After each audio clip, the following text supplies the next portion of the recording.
I think another thing that can help you a lot become a better turkey hunter is how to read gobblers.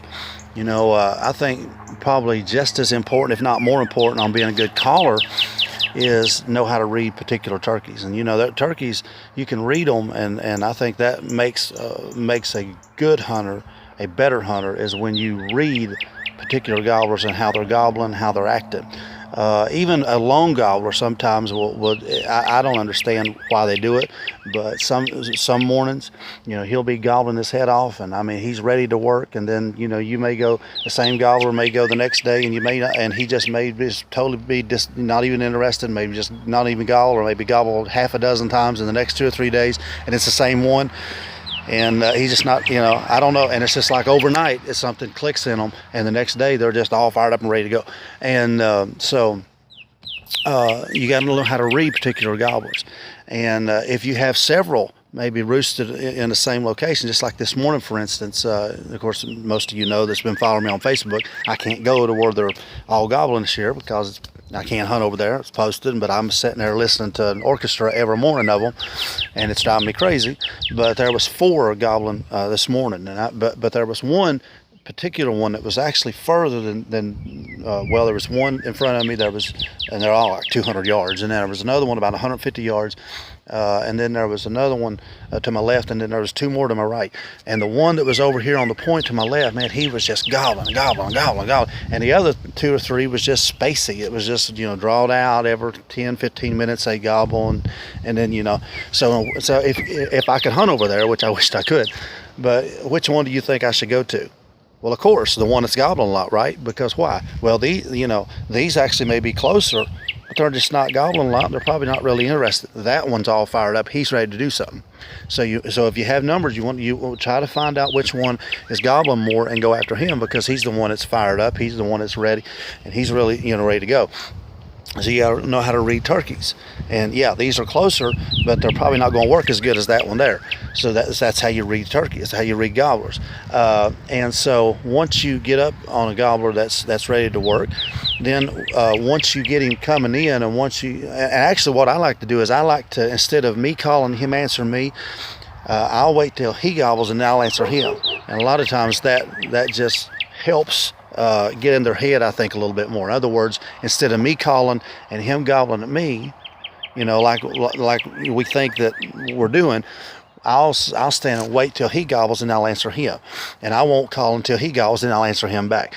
And so a lot of times that will get in their heads and it'll make them come in. Now, once I got him coming in, and I know not all the time, you got to know how to read them. If they go a long time and they go spaced out and he's not moving, then you want to get more fired up and you want to try to get him to answer you back. But if he's hot, I'll try to answer him back to see how interested he is. And a lot of times they'll come, start coming in. Now, once he starts coming in, then you want to just stop calling. You say, well, yeah, but I like to hear him go. Yeah, but listen, if he's coming in, he's getting closer, and you hear him getting a little bit closer, you don't need to call. Don't overcall to him. Just let him come. He knows where you're at. Let him find you. Let him come in. Let him, and it may take a few minutes. It may take 30, 40 minutes. But you want to let him come and find you. He knows where you're at. He's fired up. And so, and you can soft call every little bit, just kind of read him, soft call a little bit. If he's taking more time than you think he should, don't get over aggressive with your calling. Just call a little bit, and purr, cluck, do a lot of clucks and purrs, and then if he's gobbling, just be patient, set up, don't move. If you think you set too long, set about 30 minutes more, and as a good general rule, and just sit there and watch and be ready, because a lot of times he'll come slipping in looking for you, even if he shuts up gobbling. Now that's a fired up turkey. Now when they're not fired up, and let's say that they're just not interested, they're gobbling, they'll gobble at you, you hit them with a cut or you yelp at them and they'll gobble, but then you might go 15, 20 minutes and he won't gobble. Then finally 20 minutes later, he'll gobble one time. 20 minutes later, he might gobble another time.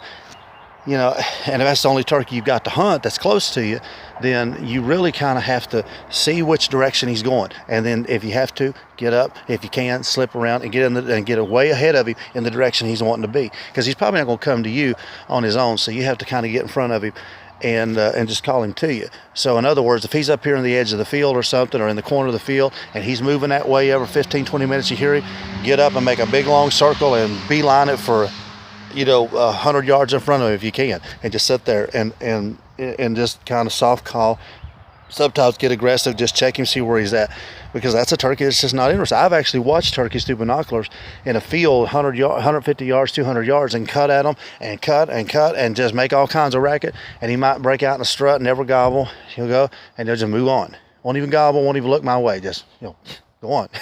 I don't know why they do it. It's just turkeys being turkeys. I don't know why they do it, but they do it. So what you want to do is just get to the, get in front of him, or get to where he wants to be, because that's a turkey that's just not fired up. He's just not fired up. He's just for whatever reason. So you got to learn how to read gobblers. The best one is to find the one that's gobbling a lot, that's more fired up, but don't overcall even to them. Just soft call, purrs, clucks once he's coming in, and let him come find you. So reading particular gobblers and how they are, you can kill both kinds. The ones that's not ready to really get excited, or the ones that are excited. Both kinds can be killed. You just got to learn how to read them and learn how to hunt them. All right, hope that helps you. Join us on Facebook if you ain't already joined us. Hope you are, because we're getting more every day. We'll do more turkey talk. I hope these videos are helping you learn how to read them gobblers. Join me on Facebook, and I'll see you in the next video, hopefully with a turkey. And I hope you all have success tomorrow.